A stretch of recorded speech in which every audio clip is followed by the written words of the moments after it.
সোণাপুৰৰ tribal belt and ব্লকত কোনোপধ্যে বাহিৰৰ মানুহে বহিব নালাগে বুলি অসমত যদি কোনোবা সংগঠনে প্ৰথম আন্দোলন কৰিছিলে সেইটোৰ নাম কৃষক মুক্তি সংগ্ৰাম সমিতি।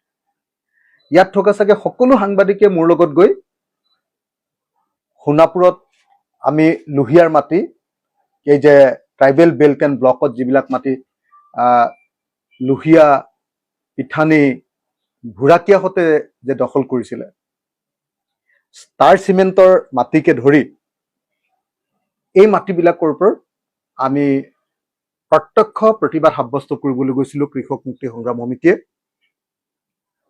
আপোনালোকে সকলোৰে নিশ্চয় মনত আছে নহয় জানো?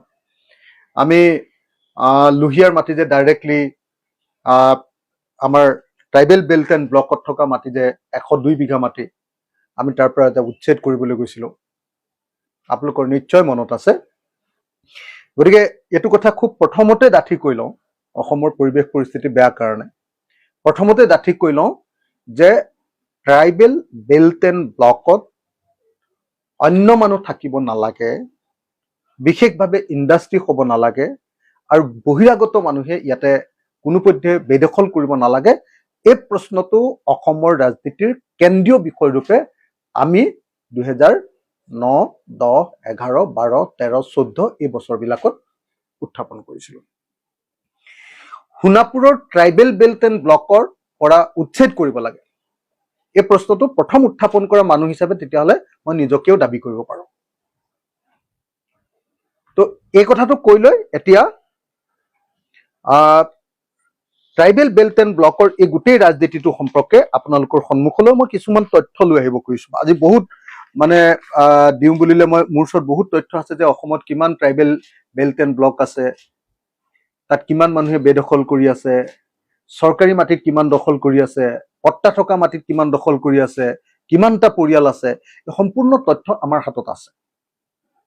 আৰু এই তথ্য কোনেও মিছা বুলি ক'ব নোৱাৰে, কাৰণ এইটো কোৰ্টত দাখিল কৰা অসম চৰকাৰৰ তথ্য। অসম চৰকাৰে সোণাপুৰত কিমান ট্ৰাইবেল বেল্ট এণ্ড ব্লকৰ মাটি আছে আৰু তাত কিমান বেদখল হৈ আছে তাৰো তথ্য দি থৈছে। মই এইবিলাকলৈ যাম, কিন্তু যোৱাৰ আগতে আচলতে উচ্ছেদৰ যিটো ৰাজনীতি, সেই ৰাজনীতিটোৰ সম্পৰ্কে দুটামান বক্তব্য প্ৰদান কৰি ল'ব খুজিছোঁ। মই আকৌ এবাৰ কৈ ল'ব খুজিছোঁ যে নীতিগতভাৱে আমি ৰাইজৰ দলে ট্ৰাইবেল বেল্ট এণ্ড ব্লকত কোনো অট্ৰাইবেল মানুহৰ বা নন প্ৰটেক্টেড ক্লাছৰ বেদখল আমি কেতিয়াও ছাপোৰ্ট নকৰোঁ, আৰু ট্ৰাইবেল বেল্ট এণ্ড ব্লকক মুকলি কৰি দিয়াটো, ট্ৰাইবেল মানুহৰ কাৰণে মুকলি কৰি দিয়াটো আমি বিচাৰোঁ। এইটো প্ৰথম নীতিগত স্থিতি।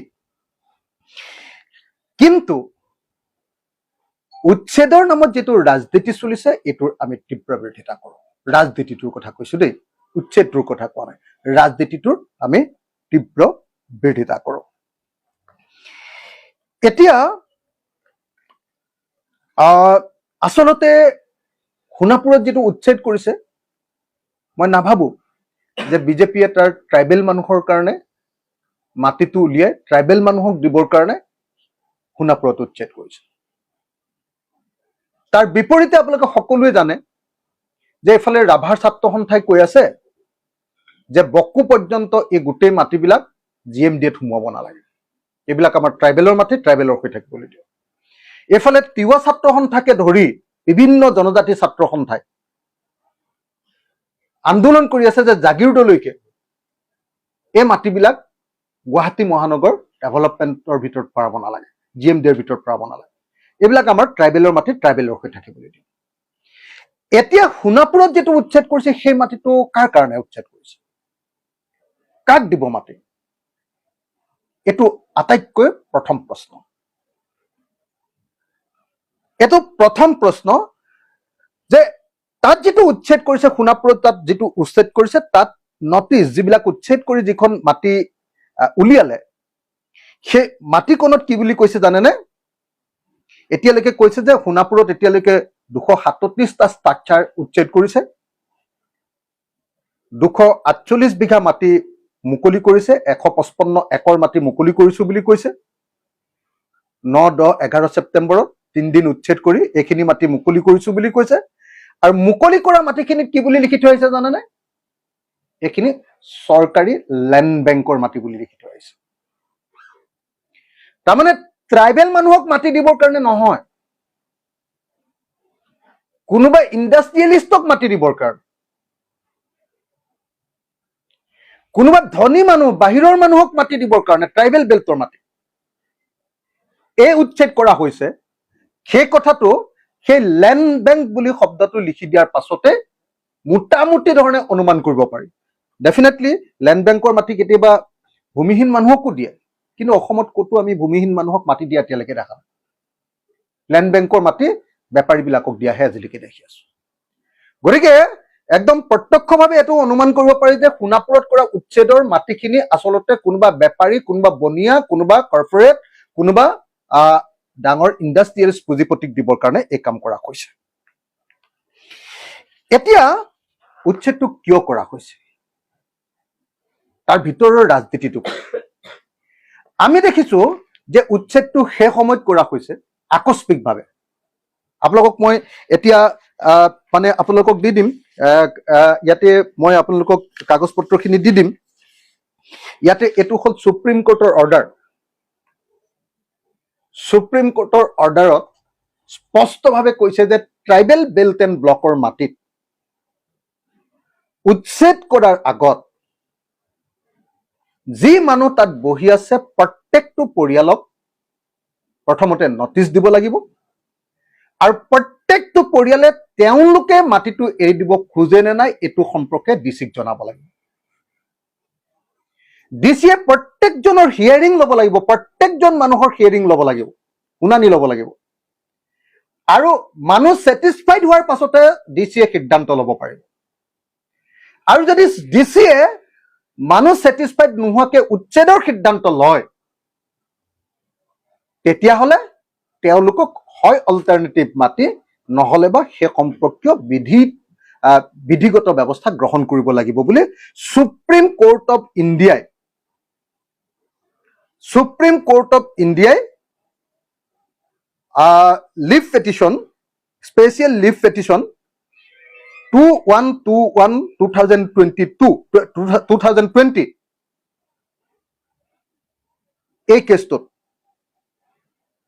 arising out of Impang final judgment and order dated 9/12/2019 in PIL number 78 of 2012 passed by the Guwahati High Court.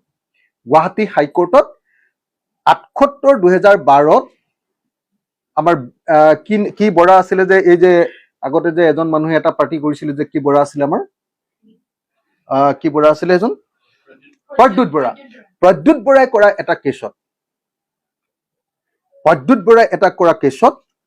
Guwahati supreme কোৰ্টলৈ যোৱাৰ পাছত প্ৰদ্যুৎ বৰাৰ কেছটোত মানে ট্ৰাইবেল বেল্ট এণ্ড ব্লকত এভিকশ্যন কৰিব লাগে বুলি কৈছিল। তেতিয়া সুপ্ৰিম কোৰ্টলৈ কোনোবা গৈছিলে আৰু সুপ্ৰিম কোৰ্টে কৈছিলে জাষ্টিছ AM খানেলকাৰ আৰু জাষ্টিছ দীনেশ মহেশ্বৰীয়ে স্পষ্ট ৰূপত কৈছিলে, কি বুলি কৈছিলে জানেনে? স্পষ্ট ৰূপত কৈছিলে that the deputy commissioner must examine the claim of each occupant on case-to-case basis and after recording satisfaction in light of evidence produced before him proceeds to pass appropriate order as per law. এজন মানুহক তাতে tribal belt and ব্লকত বহি থকা এজন মানুহক প্ৰথমতে notice দিব লাগিব। সেই মানুহজনে তাৰ পৰা উঠি যাবলৈ মন কৰে নে নকৰে তাৰ ওপৰত ডিচিয়ে হিয়াৰিং ল'ব লাগিব। এতিয়া অসমৰ মুখ্যমন্ত্ৰীয়ে কি কৈছে যে ট্ৰাইবেল বেল্ট এণ্ড ব্লকত থকা কোনো চৰকাৰী মাটিত আমি কোনো নটিচ দিয়া নাই, কৈছে যে পট্টা থকা মাটিতহে আমি নটিচ দিম বুলি কৈ 13 তাৰিখৰ দিনা কিছুমান নটিচ ৰাস্তাত দলিয়াই থৈ আহিছে, আপোনালোকে সকলোৱে জানে।